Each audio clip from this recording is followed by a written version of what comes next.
Hi, Forest Glen families. I hope that you are all safe at home. I hope your families are healthy right now.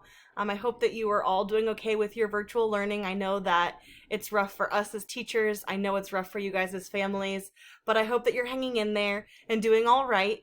I noticed when I was talking to some families that we didn't know that on Seesaw you could switch back and forth between classes because you guys in fourth grade know how to switch between your English and your Spanish classes, but third grade and younger probably don't know that they have multiple classes available.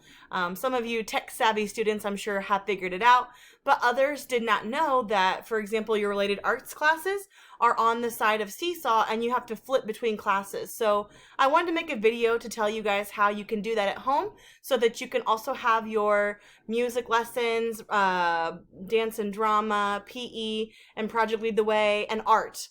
I know that those related arts classes are very special to the students, and it's a nice relief from all of the chaos that we're going through right now. So let me show you how to get on Seesaw and how you can flip back and forth between classes so you have access to all of your students, all of your child's assignments.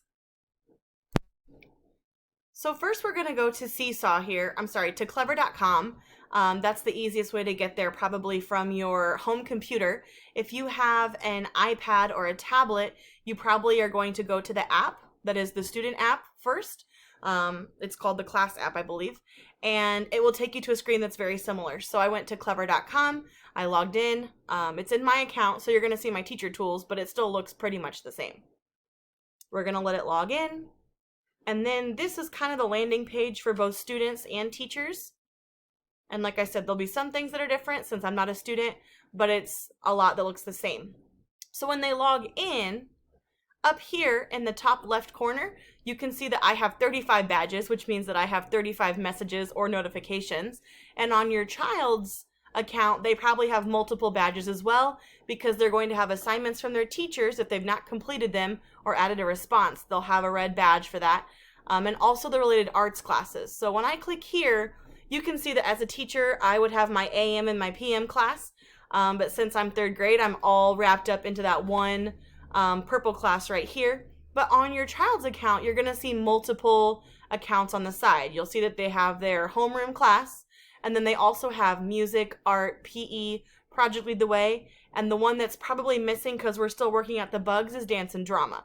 So I wanted to show you how to get there and make sure that you knew that you can go here on that side. Once again, I'll show you what it looks like. Right on this screen, up at the top left-hand corner, you can click here and then go to their other classes. If you notice that your badge number on that red circle is pretty high, it's probably because there are some assignments that the kids have not done yet. So if you have access to Seesaw, that's a great way to switch back and forth. And if you are working on the paper packets online, I suggest checking at school and making sure that you're getting all of the packets from related arts as well. So if you've got any extra questions, reach out to your teacher. If they don't know, then they can get a hold of me to help them figure it out. I'm one of the school's e-coaches. And hopefully you found this helpful, and now your students have access to all of their classes.